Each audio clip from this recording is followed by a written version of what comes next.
Welcome everybody to the 2021 UCL Financial Computing MSc Showcase.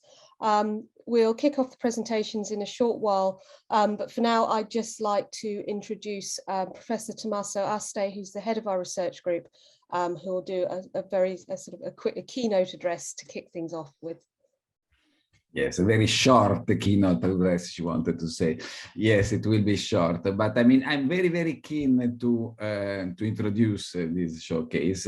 I mean, I've been heading this group. I founded this group, heading this group for the last 9 years, and we started these masters and shaped these programs. And I see that every year we do better than the previous year, which is extremely good. And I would say this year we have done extremely well in also considering the number of students we handled and the obvious particularity of the situation. And for this, I'm really grateful, and I want to acknowledge the work of Caroline that has been incredible, and of course of all the others, not including all the academic and industry supervisors who contributed enormously. I mean, I don't want to spend much time. I mean, just one more minute, but I want to say that, I mean, these projects in terms of education, is purely in terms of acquisition of knowledge from the students, are huge. I mean, I do supervise students every year, and so I did over 100 projects probably in the last 10 years. That I mean, students arrive with their baggage of knowledge acquired during the course, and of course before the master themselves.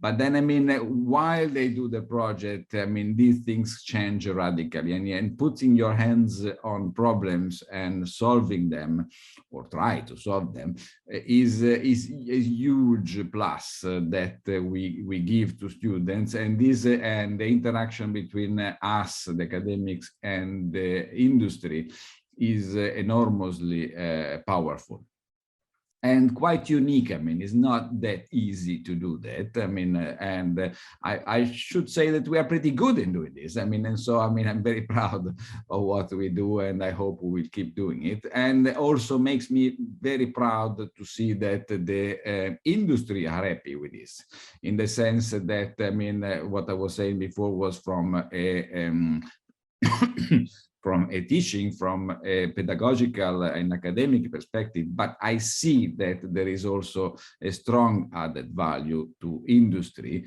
in the project itself, in the contact with these young brains, and in the interactions that we create. So, and today's meeting, today's showcase, I think is one very important part of all this process, and I see that has been organized fantastically well, and therefore I leave the floor to the people who should actually talk today. Bye. Thank you, Tommaso. So I will just do, got a few slides to run through, just to sort of talk about what's happening today and the wider context in which it happens, which is our MSc programs. Before we move on to the most important part of the morning and the reason why you're all here, which is to hear the students speak. So welcome, as I said, and this is just a quick run through of the agenda. We will start off, the way we're going to work it is that we have about 2 or 3 videos or live presentations, depending on whether the students were able to attend or not. For each of our companies. As you can see, we're on the insurance, as you know, we're on the insurance-based event this morning, because we have seen that it is such an explosive growth area in terms of financial technology. So we will have about 2 or 3 presentations from each of our companies, and we will run those together. So please, feel free to make a note of your questions, either to put them on the Q&A or just make a note of them. And then at the end of each of the companies, we will take Q&A for all of those presentations together, because obviously the students are working on related issues, and so it can be quite useful for you to see the students working in context of each other's work before we do the Q&A session. So to put this in the context, as we said, it's the Financial Computing and Analytics Research Group, and we have our main 2 financial computing MSCs that our students are coming from, and they're the MSCs in computational finance and financial risk management. We also have on the end of this, we've got an MSc in financial technologies and our MSc in emerging digital technologies, and they're new for 21-22. And our, I think Nikhil will be joining us towards the end of the second morning session to explain a bit more and explain what the purpose of these and the sort of syllabus that we will be teaching our students for this upcoming academic year. And they will, of course, be part of next year's project program. So it's something for, maybe to bear in mind if you're looking for students, with a slightly complementary skill sets to the ones that you've worked with this year, then it's something to bear in mind that we've got these new MSCs coming online. But today our main projects are from the MSc in Computational Finance, which is an MSc where the students develop an advanced knowledge of computational methods in finance. And we're looking, that's quite a mixture between the quantitative side and the computational side. And the financial risk management program is similar, but obviously with a slightly more closer focus on applying that to problems of risk within finance. Initially, when these MSCs started off, it was a very sort of, in inverted commas, quantity-based world. Now, obviously, we're moving much more towards data science and machine learning, and our syllabuses evolve to reflect that.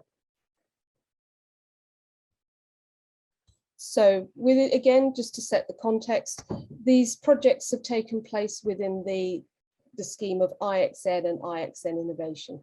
And IXN stands for Industry Exchange Network, and it was launched in 2011, aimed at our undergraduate students who do a part-time project when what we call cycle 1, which runs from October to May, so during term time. And they do that all through their degrees. So, much more sort of basic projects during their first year, really building to some really amazing accomplishments during their final year. And then we've had industry-based MSc projects for probably about 15 years now within finance. And we formalized that scheme and brought it into IXN Innovation in 2018, really to take advantage of some of the sort of formal structures and support structures that have been put in place and allow us to scale the program to the large numbers of students that Tommaso referred to. So these are all postgraduate students, taught postgraduates, and it's a full-time engagement from June to August, beginning of June to the end of August, and we call this cycle 2. And obviously, as Tommaso said, these are extremely skilled students. They're doing an MSc, which is the culmination of many years of study, and so this is their opportunity to really sort of put into practice what they've learned, not just with us, but over the course of their education. And we're always blown away by what they managed to achieve. And I think, hopefully when you see some of the work that they've done, as I say, in SureTech sphere today, I think you'll see why we're so impressed and why Tommaso, again, spoke about how valuable this is as a learning and development experience. And that's something we really do believe in. I mean, obviously, many of you will be here because you're already involved in student projects, and we sincerely thank you for that. For those of you that are, if you are interested in becoming part of the scheme, and we're always looking for new companies and always interested in new areas of finance for our students to work with, then you can either contact Strategic Alliances, who manage engagements of all sorts across UCL Computer Science, or there is a direct UCL IXN address as well, which you could also write to as well. and then we can, we can open the dialogue about how to get people involved. So the final thing before I let the students have their moment is that this year, to say, we've focused on 2 emerging areas of innovation. So InsurTech is our morning session, and the afternoon session is distributed ledger technology. So if you have an interest, if you'd like to be, if you'd like to find out more about that, then distributed ledger has got huge numbers of applications. So do please come along to the afternoon session if you can. But the main thing before we get started is to say thank you. And, a big thank you to our industrial partners. This scheme could not happen without you. And we know it's a leap of faith when we approach you, when the call for projects comes out in December time, and we say, give us a project description, please. We will match you with some students and they'll do some great work. It is a leap of faith, and the amount of time and commitment that you show to our students during this process is always appreciated. So just to introduce our companies, so in no particular order, but one company which is new to us this year is Clearlife, which is a software development and consultancy service firm based in the UK. And they focus on longevity risk and life insurance in the United States and the United Kingdom. And it was established in 2007, and it has clients in North America, the UK, Europe, and Australia. So, as I say, they're new this year, and so we're very grateful for all the time when we get new companies. So Nexus is the next automated maritime claims management platform for insurance companies. The platform automatically connects the policyholders to claims handlers, insurance shipping lines, and legal services with an end-to-end digital journey which is paperless and significantly reduces time and cost for claims processing. And the company was founded with the mission of making maritime insurance claims processing simple and easy. And Nexus we're on our 2nd year with Nexus, and we've had great experiences both years, and we hope that continues. Key Insurance is the first digitally and algorithmically driven Lloyd's of London syndicate, offering instant capacity, accessible anywhere at any time.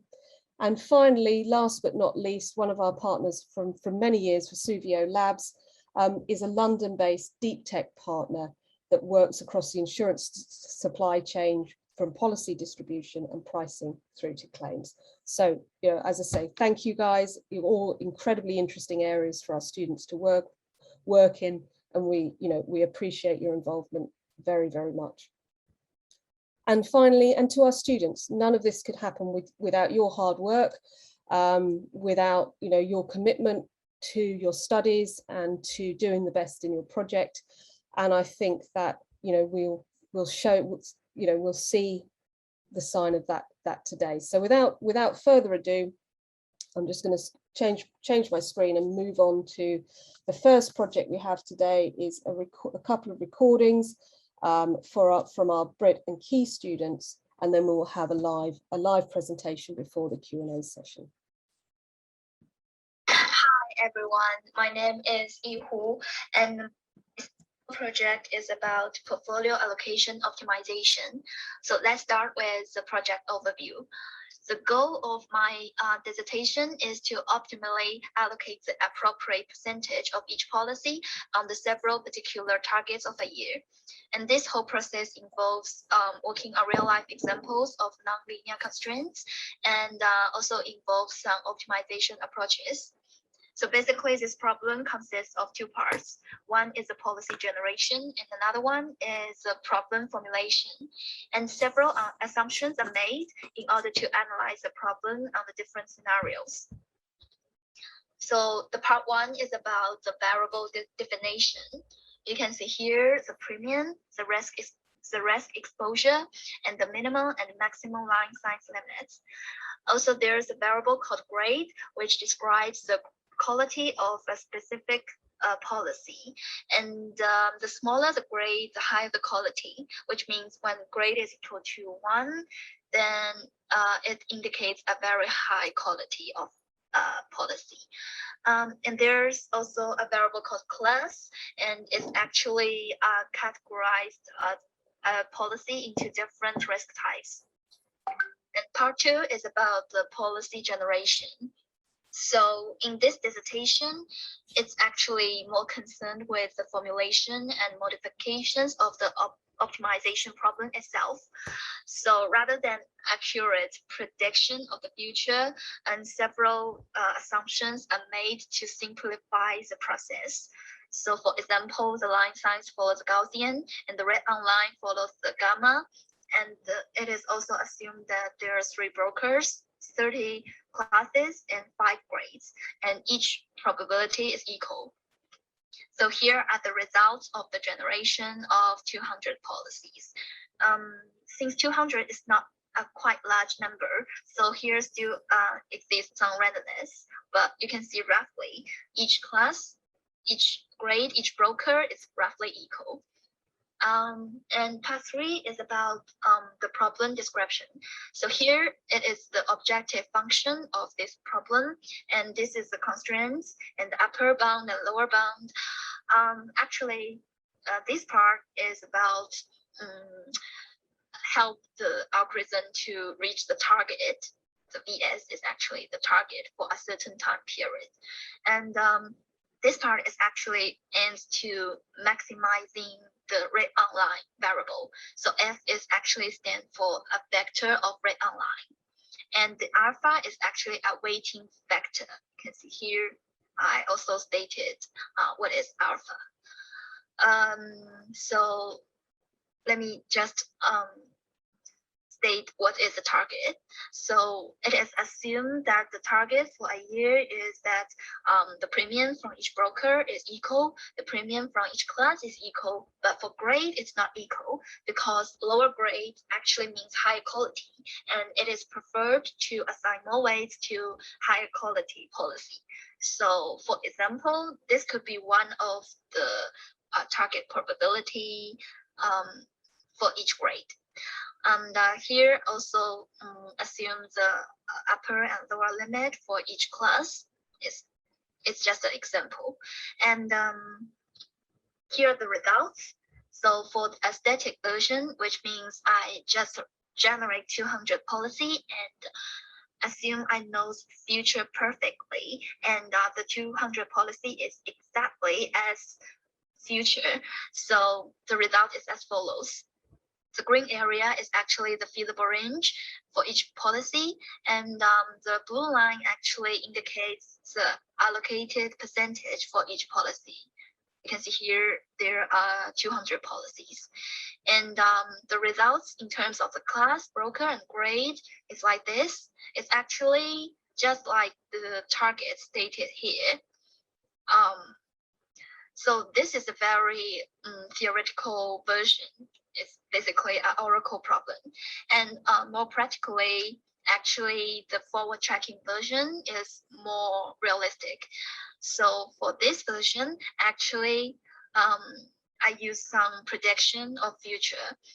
So let's say at the 100 policies, and the past I cannot change, and I can predict the next 100 policy, and to help me to decide which percentage I should assign to the number 100 policy. And the result is a bit different from the static one. You can see, especially in the class, there's a lot of difference, and much details is actually discussed in the dissertation. But for this presentation, I will just stop here. And thank you everyone. Thank you for listening. Hi, my name is Ilan Bodko. I've been working with key insurance in a project called Appia, which consists on working with unstructured data and making it more structured. Key insurance would receive some information called schedule of values when a client is trying to insure their buildings.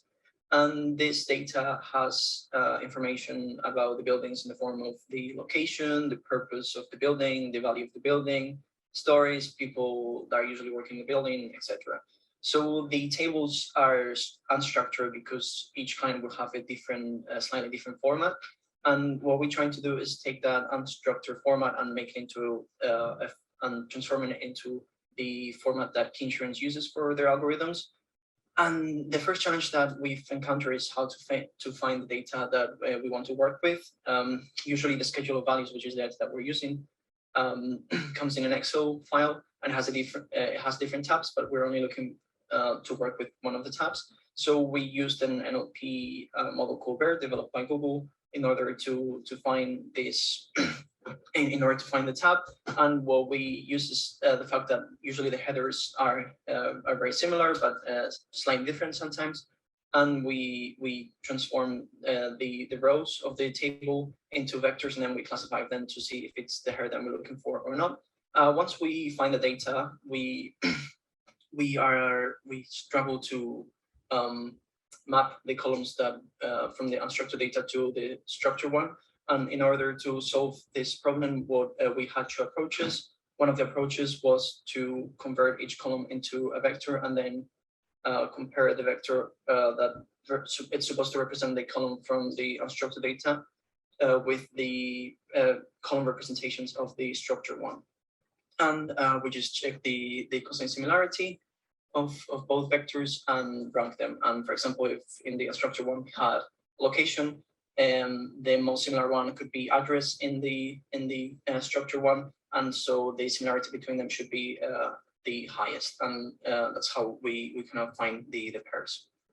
The second approach is to use name entity recognition, where the tags of that we use for the name entities are the column labels from the clean from the structure or clean data that we have. And what we do is just train an NLP model. We use again BERT in order to recognize the words from the cells and tag them as, for example, if it's a street, or if it's a city, or if it's some coordinates, longitude, latitude. The first task that we talked about had really good results, but the second one, it's slightly harder problem, and the model struggled with numeric data and some dates, or again the latitude and longitude. So the performance was good, but not as good. Yeah, those are being the 2 points that I've tackled in this project. I learned a lot and gained a lot of experience, and so I thank Insurance for giving me this opportunity. I will stop sharing my screen now, and I will hand straight over to Constantina, who would like to present live, and it's always lovely to have a live presentation. So over to you. Thank you very much. So nice to virtually meet you all. My name is Konstantina Inazoglu, and my summer project was related to machine learning for low volume data. So more specifically, my project was related to binary classification of insurance claims on a really unbalanced data set, such as the casualty treaty reinsurance data set. So the first thing that I did was a statistical analysis of the data so that I can understand how the different features within the data set interact with each other. The next step was processing the data. So I first dropped some certain features that were unnecessary for my binary classification. I also removed certain instances that included incomplete information. And I also created a new feature that encapsulated all the information from the claims that happened up to now in a certain insurance policy family. The next step was to balance my data. So we can see here that in the original data set, we have a really underrepresented class of 1, which represents the claims, the occurrence of claims. And with certain techniques like the smooth, certain variations of smooth, but also random under and oversampling, I managed to create some synthetic data points in order to balance my casualty treaty reinsurance data set. So the next step was a comparison between the unbalanced training set versus the balanced with borderline smooth training set. As an example, we can see the light gradient boost model, and we can see that the performance on the unbalanced training set is much worse than the performance on the borderline smooth balanced training set. We can see here the area under curve score, which has improved, of course. So the next step was to train models based on borderline smooth training sets. My best models that occurred were the logistic regression model, the light gradient boost model, but also a hybrid model that I created, taking the advantages of these two models. And as we can see, the prediction of claims has slightly increased with very good results. We can also see here a collective results table. We can see that the three aforementioned models have the best performance, with the hybrid model working really well because it has a high recall. The recall is what we care about in the binary classification task, because we want an accurate claims prediction. So we can achieve a very high recall using the hybrid model that occurs from the light gradient boost and the logistic regression, with a small sacrifice on the area under curve score compared to the light gradient boost. Thank you very much for your attention. Thank you very much, Konstantina. Has anybody, I haven't seen anything on the Q&A for any of those presentations yet. So if we haven't got any questions, and do feel free, if on reflection for what we've seen so far, you want to ask something, do just put it on the Q&A, please, and we can answer it. You know, the students can answer it themselves.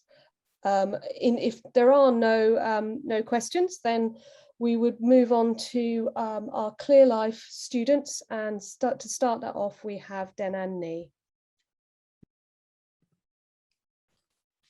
Hello everyone, I'm Denani.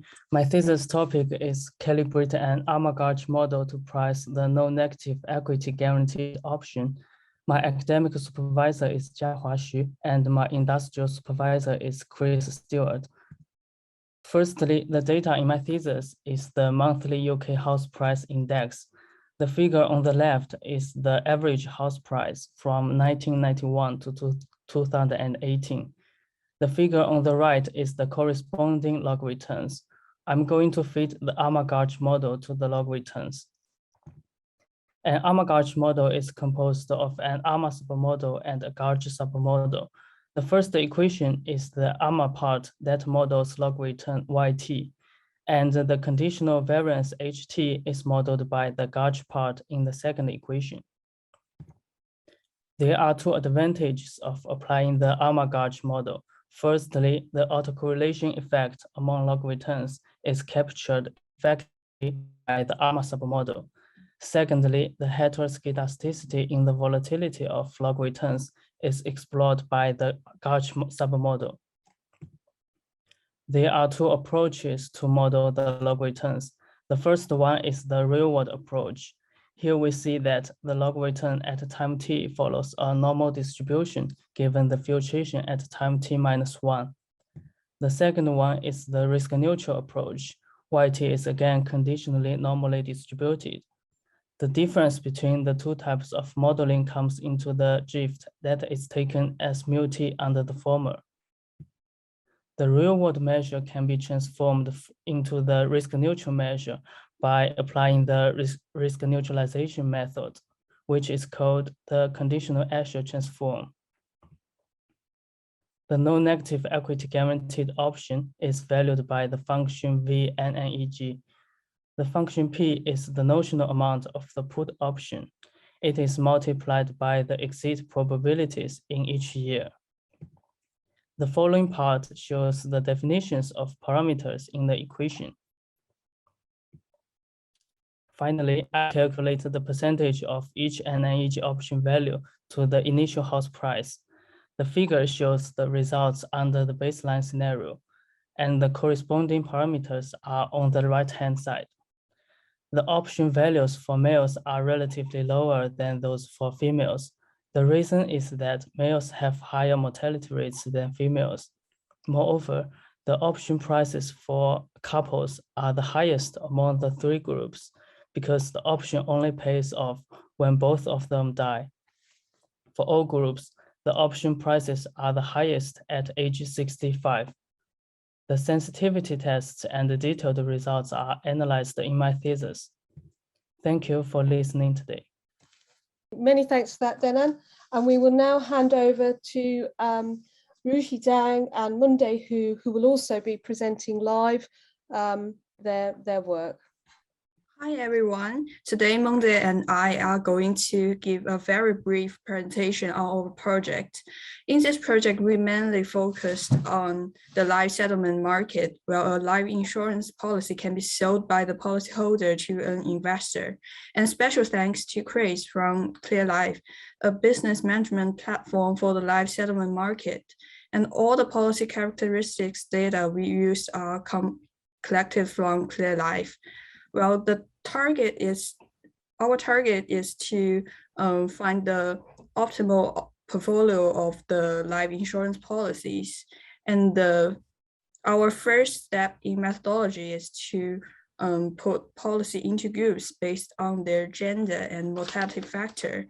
And mortality factor is calculated based on the life expectancy, and it will give us 4 groups which are relatively healthy male or female, relatively unhealthy male or female. To value the portfolio, we start with the internal rate of return, which is mostly used index in life insurance industry, and it is a discount rate that makes net present value to 0. And then we invested the distribution of IRR and discovered that the policy characteristics does have a huge impact on the IRR. For example, male has higher IRR than female does. Smoker has higher IRR than non-smoker does. The point that we need to calculate the pooled IRR, we found out that the process was extremely difficult because the multiple period cash flow would generate the multiple IRR. So after discussing that with Java and Chris, we started to consider the NPV, which is the net present value of the net cash flow, and this solves our problem. So to find the optimal performance, so ideally for each policies, we run through all the combinations to look for a group of policy which generate the highest net present value. So with the constraints on the total initial investment, which is the purchase cost of life insurance policies. So however, the population size was too large to run due to the computational limitations, and we try to solve this issue by random sampling. So we randomly selected 15 policies from the populations and try to find the optimal combinations of policies. And we do realize that the random sampling can generate bias to our project, and hopefully by running the random sampling in sufficient number of times, we can reduce the risk of sampling error. So finally, we weight the policies into those 4 groups, and for each sampling results, and trying to find a pattern based on those results. So to optimize the portfolio, we should invest more in male. And yes, that's it from us. Thank you. Many thanks for that. That was very interesting. So the next presentation is recorded again, so I will just start that going now. Good morning, ladies and gentlemen. My name is Zhongji Wang. My topic is valuation of no negative equity guarantee option using an armor gauge model. I have the same topic as Denan. Our academic supervisor is Dr. Jiahua Xi, and our industry supervisor is Mr. Chris Stewart. Another background that currently most companies use geometric Brownian motion and Black-Scholes option pricing formula to value the NNEG option. However, the research of academic research centers suggests that the ARMA E-Gauge family of models are suitable for time series with zero correlation and volatility clusterings, such as the UK nationwide house price series. And it finds that the ARMA E-Gauge model outperforms the GPM model. Therefore, our goal is to calibrate a suitable ARMA E-Gauge model to the UK house price data, and then we value the NNEG option using this ARMA E-Gauge model. The data I use is the dataset's annual percentage change in UK price from 1955 to 2020, which is issued by the Nationwide Building Society. And for the purpose of later research, I convert the data into not return of UK house price, where the not return variety is the log of house price T over house price T minus 1. Here is the picture how the not return of the past 70 years looks like. And then I calibrate an ARMA E-Gauge model to the house price of UK. The first candidate model is ARMA V2 E-Gauge 2.1, which is screened by us from many models. The second candidate model is the ARMA 4V E-Gauge 1.1 model, which is suggested by the writer of the IFOA paper.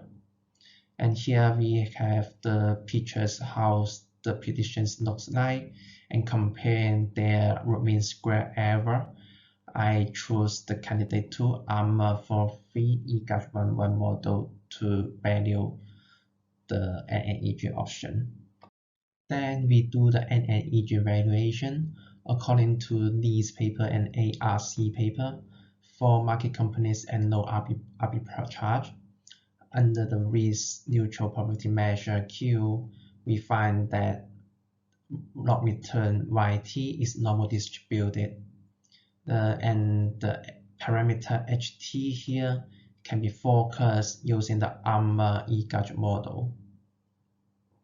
Then we apply the NNEG option formula to calculate the NNEG option value. Here, P is the price of the NNEG put option value at time K, and the expectation under Q of YT can be calculated using these formulas. Finally, coming to the results part, the NNEG option value as percentage of known advance. After putting all these parameters and focus of house price into the formula, we can get that for a male at age 60, he has to pay 4.3% of loan advance as the NNEG option value.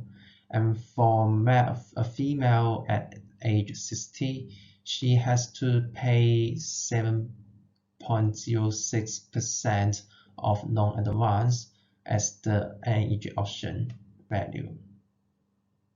So that's that concludes the Clearlife presentations.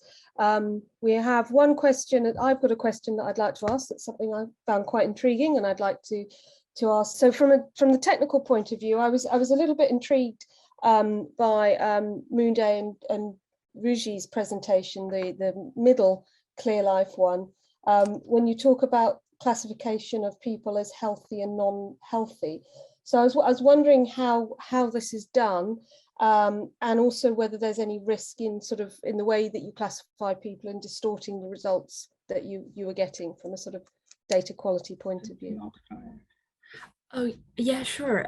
So basically, we get all the data set from Clearlife, and we have the life expectancy from Clearlife, and applying their formula, we can calculate the... we can reverse engineering the life expectancy and to derive the mortality multipliers, and for mortality multipliers, if we get the result of 1, that means that above 1 means it's healthy, it's unhealthy, and below 1 it means unhealthy. Yeah, but for like age group of people, for example 75 to 95, it's probably like it's impossible to get a value around 1. So we use like its median to be our threshold value, so which is 4.3, I think. Yeah. Thank you. That's very interesting. So that concludes the first part of the morning session, and we're bang on time at 11:15. So we're going to take a short break until 11 o'clock, and then we will return to watch the presentations for Vesuvio Labs and Nexus shipping. And so anybody who's interested in looking at automatic document reading, image detection, estimating claims from images, there's also some really fascinating stuff going on in that area, in the area of sort of both sort of shipping claims and domestic claims as well. And so I think that's going to be a really interesting session as well. Before we stop for 15 minutes, I'd like to sincerely thank our students. I think they've done a fantastic job from the first part of the morning, and I look forward to hearing some more from your colleagues for the second half of the morning. So we'll see you all back here at 11 o'clock. Everybody, welcome back for our the second of our morning sessions. Well, it's my great pleasure to move on to the second session. And we're starting with Vesuvio Labs. And as I said, this is a long time partner of ours. They're part of a hugely exciting InsurTech ecosystem at level 39. And they've been doing some really great work with our students for a number of years now. Obviously, it's a shame for the students, not to be able to get up into level 39 and see the amazing views over London, but hopefully in the next years we'll go more back to normal, and we can start looking at doing sort of events like these in person. So we will be having 3 videos from Vesuvio Labs, looking at documentation, classification, tabular data, and also vehicle damage detection. And then we will pause after the 3 videos to look at if there's any questions or Q&A that we'd like to answer.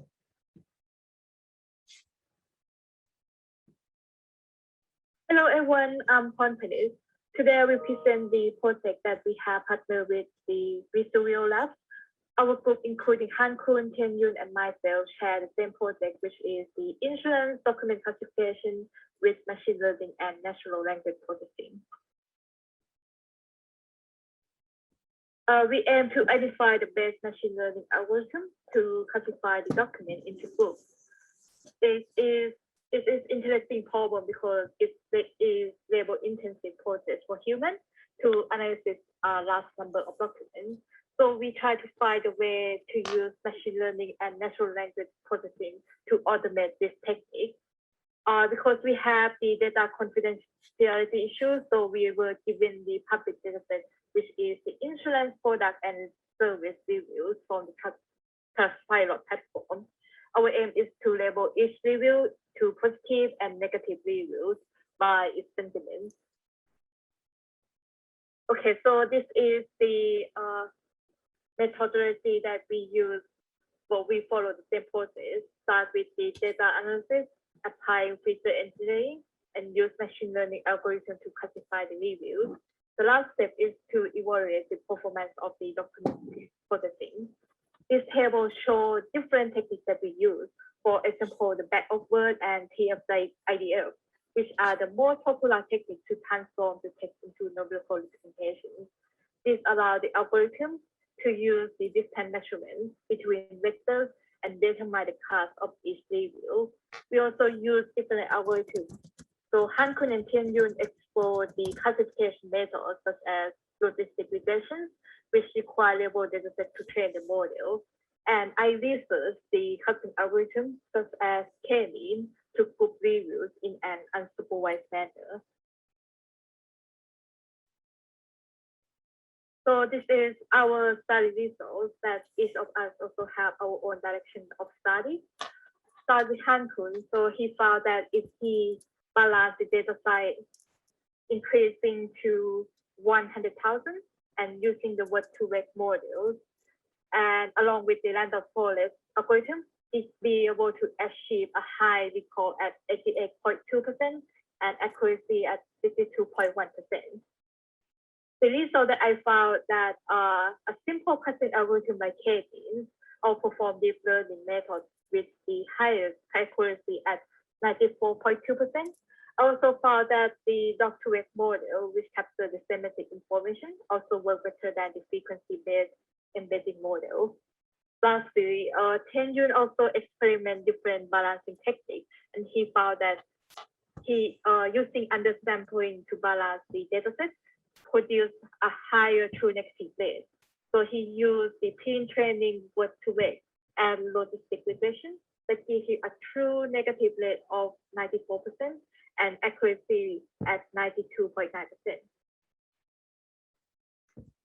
Hi, my name is Albert Dolvig, and I'm part of the tabular data extraction team. So this presentation will be showing you my approach and the results. So this task can be split into two sections. The first section is table detection, and the second is information extraction. So table detection. So what we need to do before extracting text is isolating the table. So in order to do this, I used the consistent characteristics found in the consolidated statements to crop the image. So these include in my case, these include the dated formatted headers on the right side of the numerical columns, and then the notes at the bottom, which, for example, in this example found below is C accompanying notes to consolidated financial statements. So running OCR on the image and using a word menu to select these characteristics, I was able to crop the image and remove unnecessary features such as the title and the page number. Next, we removed the horizontal lines, which can be seen under headers and important numerical values. And then lastly, we created an artificial table grid mask. Next is the information extraction. So in order to extract the information, we used the PyTestRack's OCR engine to extract the text.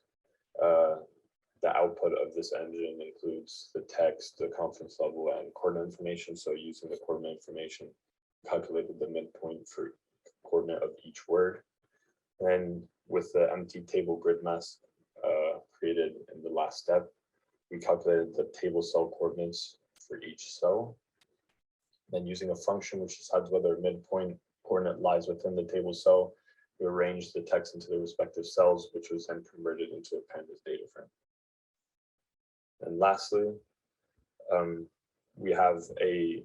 that was the process for one image. So we must run this on a directory of 200 images. So using a for loop, ran through the directory and applied the functions on 200 images, which then outputted a single Excel spreadsheet containing one table per sheet. Therefore, there are 200 sheets. So the last step is to evaluate the model. So in order to evaluate this, we're going to repeat the process of extracting the tabular data into an Excel sheet. However, this time we use Tabula, which is the pre-built Python library. So once we have the two spreadsheets, we scored the model and the tabular output by volume, table cell by cell. So if a cell had the correct arrangement and the correct text from the OCR engine, it would receive a mark. So the accuracy score is a simple score of correct cells over total cells. This will result in an overall score per table for each method, which is averaged at the end. So as you can see, the model scored 93% accuracy, whereas Tabula scored 43.5%.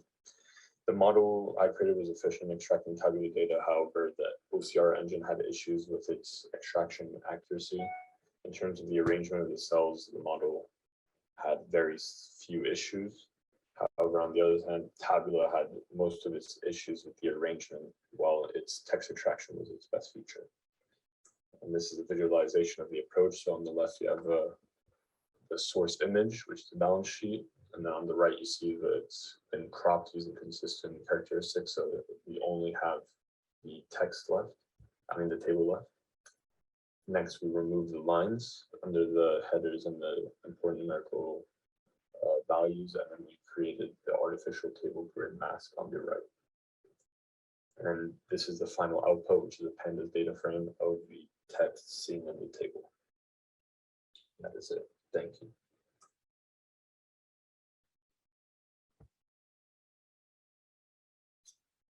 Hey guys, we are the vehicle damage detection group from Vesuvio Labs, and I'm Jiawei Zhu.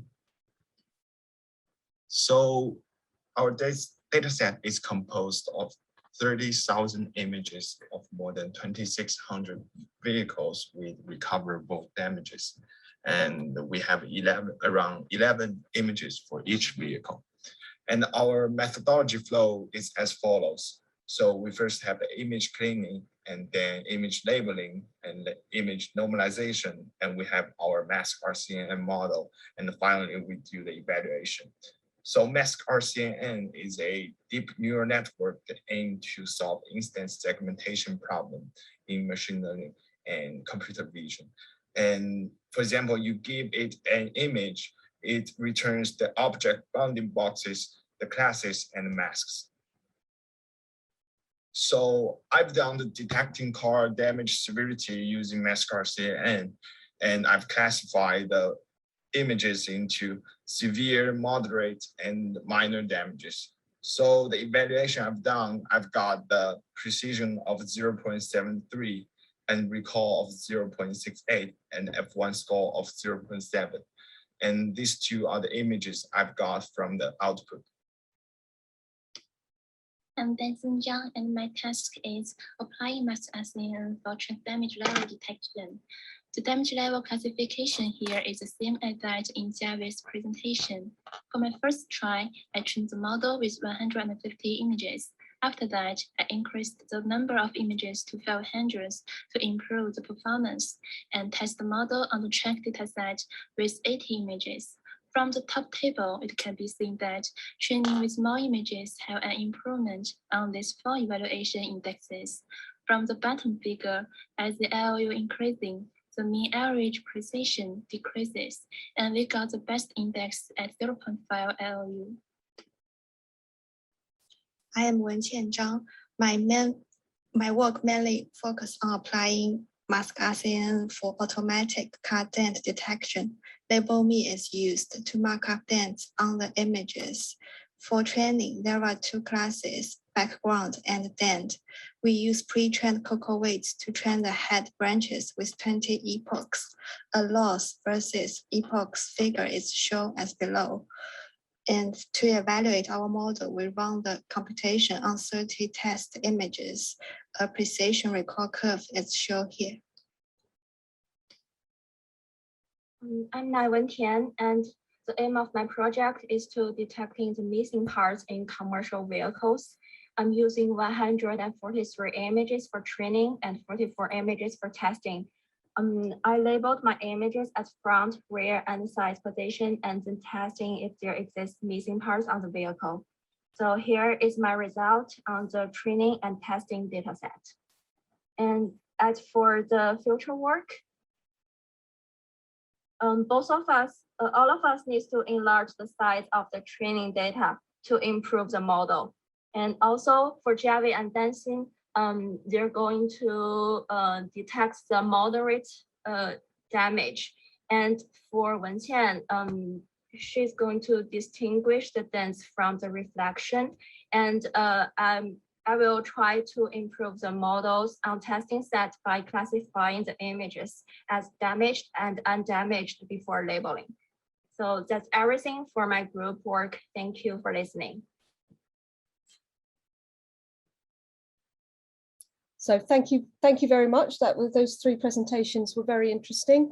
I don't see anything on the Q&A, but I've got a question, and I don't know if maybe a couple of the students would like to comment about what do you feel the most challenging. So if we concentrate on the previous presentation first, the last presentation first, what do you feel the biggest challenge was in the work that you did for this?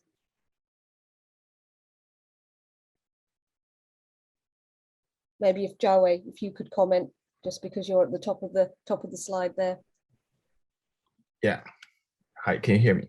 Yes, I can. Thank you. Yeah. So for our project, I feel like it's kind of more difficult compared to other projects like with machine learning or the thing with identifying the text. Our is identifying the damages on the cars. So to begin with, the setting up of the environment is kind of difficult for us. At least for me, I think it's the same for my three peers as well. And later, I think it's also it's like a brand new region, a brand new field in terms of what we have learned for our courses. So it's like a new course for us to learn. So it's like a brand new start. So I think that's most difficult for me. Yeah. Excellent. We've got a question on the Q&A from Chris Stewart. So what is the commercial application of automatic vehicle damage detection? So like the commercial application, it's like the ideal thing would be like this. If you have a car accident, and in traditional, you have the underwriter to come over and decide like what is the estimate of the cost to make it repaired. But our ideal thing is to the driver simply take a picture and upload to the app or the platform, and it automatically generates the result of the severity of the damage, or how much does it cost to make it have it repaired. And so it means we can increase the efficiency and also reduce the labor cost, as well as preventing some potential fraud in terms of claiming that there is a damage, because in the system you can automatically identify if there is some duplication in claims or the images. Yeah. Thank you. Thank you. That was a really, really comprehensive answer there. Thank you very much. Thank you. So now following Vesuvio Labs, we'll move on to the Nexus shipping work, and we'll be looking at assessment of cargo loss and digital twin. So I think they're going to be, and there'll be quite a lot of fit quite nicely with the presentations that we've just seen from Vesuvio Labs as well. We are doing the cargo loss adjustment project on behalf of Nexus Technology. We are going to talk about the cargo loss adjustment process, and we are going to present the two approaches that we use. The manual cargo insurance claims processing is a time-consuming and costly process, since the container must touch the land in order to be inspected. Machine learning can be used to make this process less time-consuming, easier, and more efficient. For our project, we focus on container damage detection and the estimation of the cost damage. Firstly, pictures of the containers should be taken during its transportation and arrival from various angles. The pictures of the containers were used to assess the container damage. We analyzed the pictures taken of the containers, and we used these pictures and labeled possible damage using labeling tools. In our project, we used both MaskRCNN and YOLO V5 object detection models. After our dataset preparation, we inserted these pictures into the object detection algorithm chosen, either YOLO or MaskRCNN, so as it can automate the process of scanning the containers and identifying possible damage. These models will automatically draw bounding boxes around the damaged parts of the container. After detecting the damaged parts of the container, we estimated the related cost to be stated in the insurance claim. To do this, we used a dataset consisting of estimated prices related to previously reported damaged containers. We will use this dataset to develop an algorithm that calculates the cost of each damaged container to be included in the insurance claim. Now Ellie will introduce us the YOLO V5 object detection model. So we used YOLO V5 to implement our project because it's the most improved version of the YOLO series algorithms. It has great speed and it's smaller in size, providing us with better accuracy and being better at detecting smaller objects. It's also written in Python using PyTorch instead of C programming language and the darknet network, which the previous versions were implemented with. Next slide, please. After labeling all our images, we implement our YOLO V5 algorithm by adjusting all appropriate dependencies and model architecture of the YOLO V5 into Google Colab. We implement the project and we started with private epochs and the Cocoa waves at first. We get a graph demonstrating the performance of the YOLO V5 algorithm in our labeled picture. These graphs show us how well the algorithm is performing on our labeled picture. We then go on to test our model, and here we can see that the algorithm actually detects the damaged parts of each container, assigning a 0 value to because we only have one class of classification, which is the damage. Here we can see that our algorithm actually works and it assigns a probability to every damaged part that it can detect based on the labeling process that we have implemented firstly. So we can see that our YOLO V5 algorithm was successful at detecting damages in the container boxes, assigning a probability respectively to each damaged part. We now go on to them to talk about the mask RCNN approach. I used the mask RCNN to train the image of the damaged containers. Before the training process, I labeled the damage in the image and created 4 damage labels based on the severity of the damage. Those 4 damage labels are called damage complete, damage severe, damage moderate, and damage minor. Then the label dataset will be trained using mask RCNN algorithm, and the machine learning model will be created. After the model is created, a new set of image will be inputted into the model, and one of the output results is in the slide. The container and the damage are identified, and the labels are shown on the top right of the bounding boxes. For the loss adjustment, the cost to repair or replace the containers can be calculated based on the labels in the image. The entire training process and the demo of object detection will be shown in the following video. The first step is model training using mask RCNN algorithm. The specific model will be created and the trained weight will be saved after I ran this Jupyter notebook. The training usually takes a couple of hours, and after that, I will use the trained weight to do the testing demo. In this demo, the code will read a random picture from the dataset and apply the mask RCNN algorithm, and the output is shown in the screen. The container is recognized in the image as well as the damage complete and damage minor. The pixels of the damages and the containers are also recognized using different colors in the image. And this is the output we wanted from the mask RCNN algorithm. Thank you so much for listening.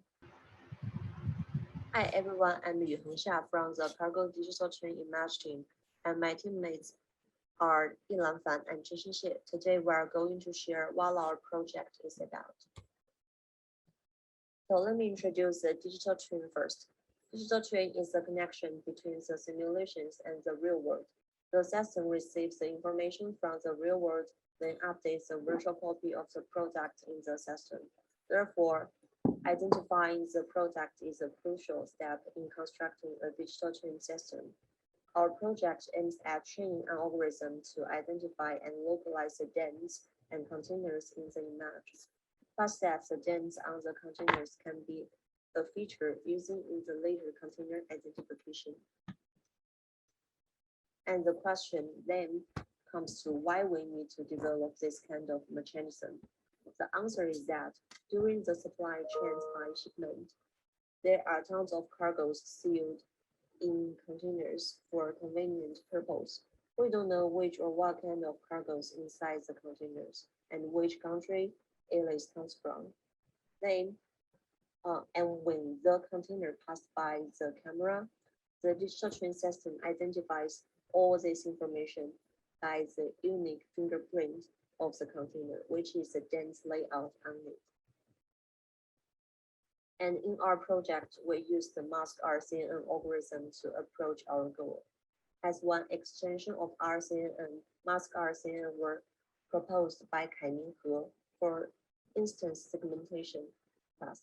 So the instance segmentation task can be split into classification, localization, and mask segmentation. Mask RCN is a branch of fast RCN with a predictive segmentation mask added to it. As shown in the figure above, it is a two-stage framework. The first stage scans the image and generates proposals, which is the regions that are likely to contain a target. And the second stage classifies the proposals and generates bounding box and masks. And the overall process is as follows. First, input an image you want to process and perform the corresponding pre-processing operations, and then input it into a pre-trained neural network, for example, ResNet, to obtain the corresponding feature map. These feature maps will be fed into the RPN network for proposing the regions of interest, the ROI. Then the ROI in different shapes and sizes will be reshaped by the ROI align layer into a uniform shape for further predictions. Finally, classification, box regression, and mask generations are performed in the second stage. And let's talk about our data. In our data set, 200 images of containers and dents were given. We used an app which is named Label Me to make the annotations on these images to annotate the containers and the dents in the images. Two examples of our images are given here. We applied the mask RCN model in our project to approach the identification of the containers, dents, and severe damages in the images by using the detection 2 library from the Facebook AI research group. And some inference examples are given in this page. The containers and the dents can be identified and marked in the image. However, in image of the left-hand side, some of the dents were ignored by the models. For a comprehensive understanding of the model performance, we plot some metrics of evaluation in the next page. As you can see, in our project, we use COCO detection metrics to evaluate our baseline model. We can find that the model performs well in the classification, mask generations, and the ROI generations. However, there exist some problems in the bounding box prediction, and in the last plot, the validation raises after a number of overfitting. This is a sign of the overfitting curse. To solve this overfitting problem, we used augmentation to enlarge our dataset. 3 policies were used. Some examples were given. Here are some examples of the augmentations.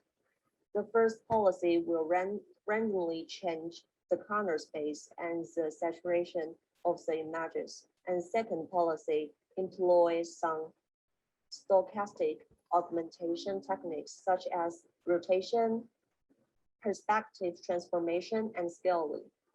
And the mixture policy combines the other two augmentation policies together and generates the augmentation for each image.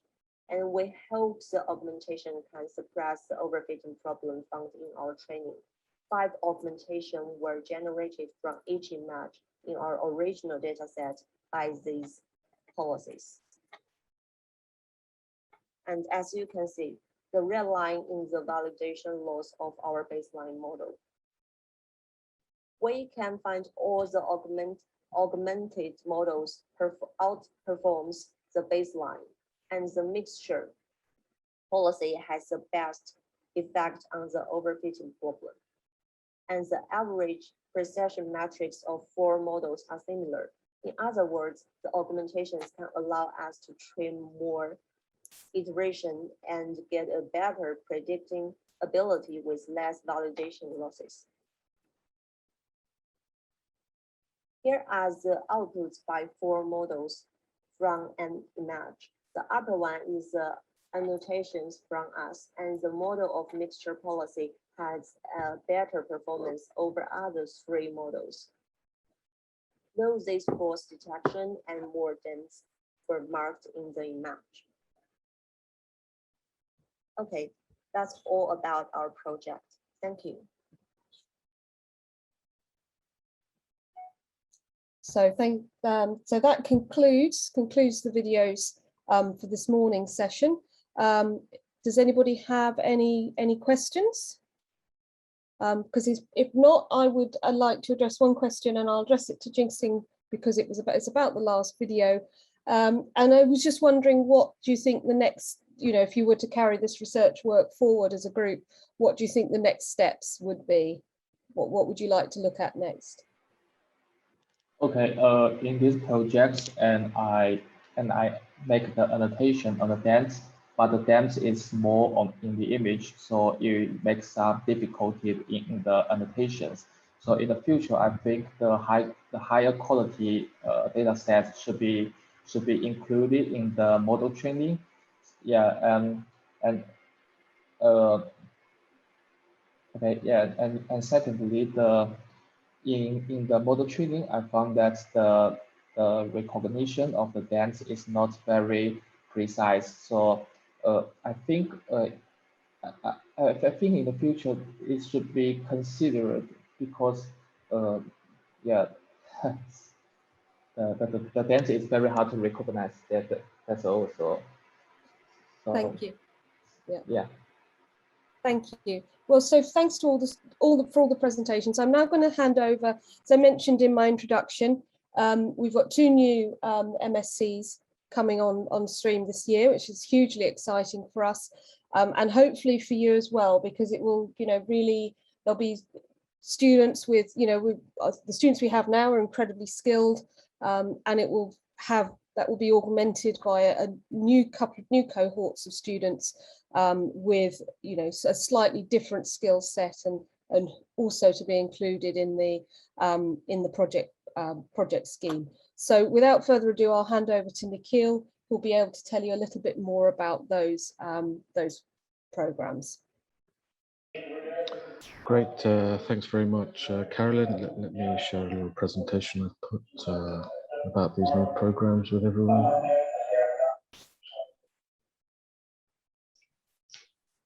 Okay, great. Can you guys see this, my screen? Yes. Great, fantastic. Okay, so I'm going to tell you a little bit about 2 new MSc programs that we have created, which was a labor of love and took nearly 2 years for us to get all the academic approvals and structuring and partnerships in place to make these happen. The 2 particular programs I'm referring to are the Master of Science in Financial Technology and the Master of Science in Emerging Digital Technologies. And both of these programs are actually starting at the end of this month for the academic year 2021-22. We are looking to take a steady state intake in a couple of years' time of around 30 students. And this year we expect to have around about 20 students on each of these programs. So let me tell you a little bit more about actually how these, what students are going to learn from these two new programs. So starting off with the MSc Financial Technology, here we're looking to give students a knowledge of the modern financial services landscape, the interaction of incumbent traditional financial services players, new fintechs and other stakeholders within the ecosystem, be that investors, be that regulators and so on. An understanding of innovation, disruption and regulation as well as relevant to financial services. Looking at new financial service products and the application of and indeed deployment of emerging technologies in financial services concentrated around both blockchain and machine learning. And then finally, knowledge of quantitative finance and traditional finance skills as well. And so this particular master's program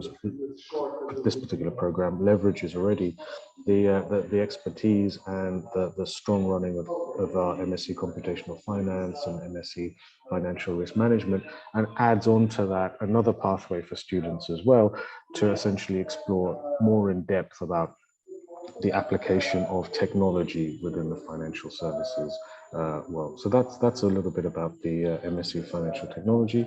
What about the MSc Emerging Digital Technologies? Well, this program is looking to impart a understanding of not only traditional technologies, but also new emerging technologies as well, the application and deployment of them.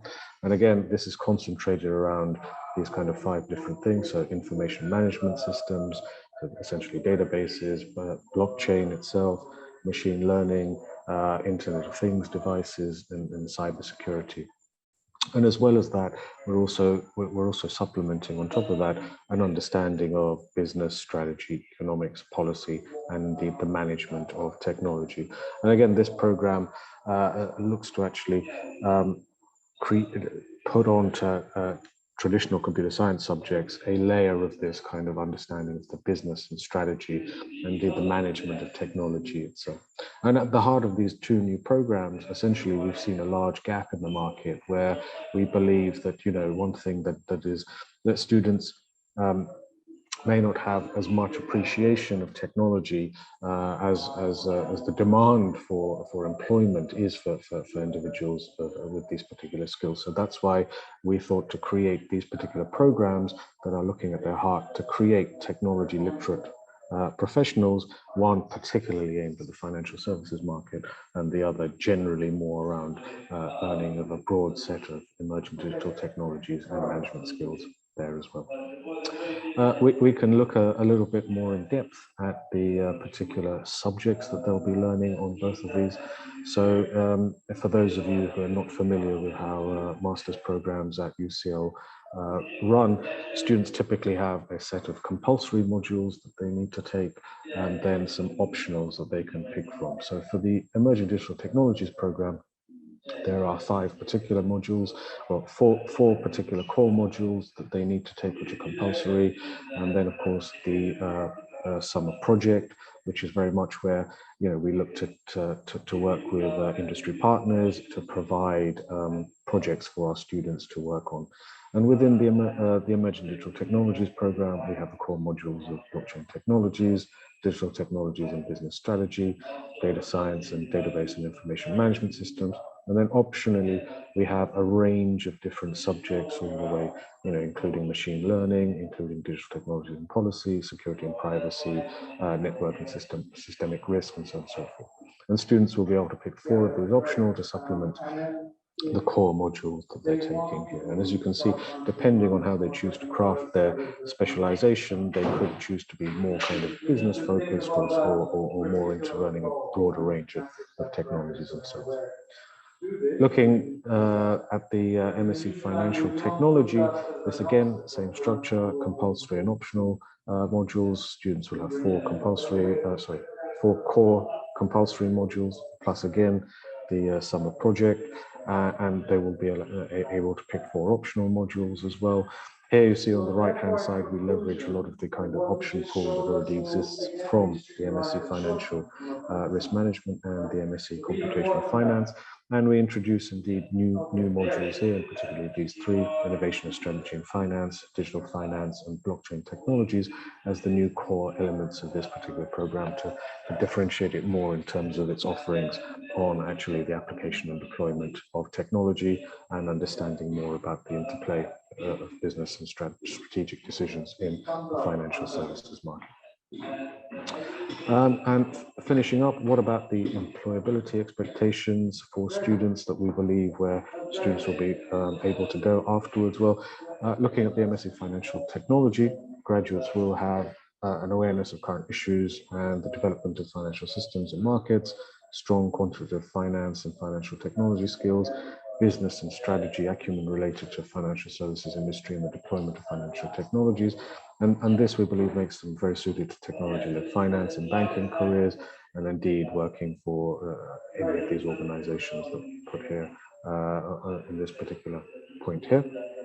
And on the MSc Emerging Digital Technologies, again, slightly different outcomes for these guys. This will be, a broad skill set in the application and deployment of a range of technologies, depending on which ones they choose to focus on.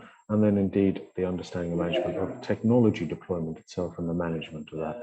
And again, we believe the outcomes for employment here are more around technology management or indeed development of technology at companies or at organizations that require technology management. They're agnostic on sector. So that's just a brief bit of time, an introduction to these two particular programs. As I mentioned again, we're looking for help in terms of from our industry partners is really on summer projects for students to take, where our students will be working with you guys on a particular project, and as well as that, opportunities to come in and talk to our students as well for guest lectures and to meet and network with our students and understand, what they're learning, what they're interested in, what they're curious about. So that's it from me. If you have any questions on these new programs, please don't hesitate to get in touch. Thank you very much. Thank you, Nikhil, for that. That was really interesting. Thank you very much. And I think it's worth saying that, we're very much sort of a close group within financial computing, and we will be all the different MSCs will be coordinating. And so there'll certainly be the opportunity to maybe take some students. If you wanted a mix of skills, there would all definitely be the opportunity to take some students from the new MSCs and the old MSCs, and really to, one of the things we're so very passionate about in the financial computing group is making sure that you guys, as industrial supervisors, get the best match of student teams as possible. And we put quite a lot of effort into doing that. And so it certainly would be possible to take a combination of students to really, which we could look at putting together for you, which would really match your needs. So, but thank you again, Nikhil. That was really great. And this is just the last few words to wrap up. Thank you everybody who attended today. And that was, the first one of these events that we've run. And I think I'm very, very happy with the way that it's gone. And, just want to again reiterate what we said in the past. We're so grateful to you, our industrial partners. We couldn't do it without you. We know it's a leap of faith when we ask you for these project suggestions in the autumn. And I think a testament to the success of the program is that we have so many companies coming back to work with our students year on year, which leads me on to the final thank you, which again is to our students. Because without this, without your work, we wouldn't have a successful program. We wouldn't have companies coming back year after year. And so thank you very much, and well done to everybody who presented today. It was a really, really excellent session. As Vijay says, we need to obviously do a little bit of work on the on the recording and putting in captions and things like that, but that will be made available to you in due course. And the final, as Vajiha has said on the chat, we've got a really fantastic session in the afternoon lined up for you, lined up for the distributed ledger technology projects. So it'd be great to see as many of you as possible there, because I think that's going to be a really great session too. But in the meantime, thank you very much for attending, and here's to some successful projects next year as well.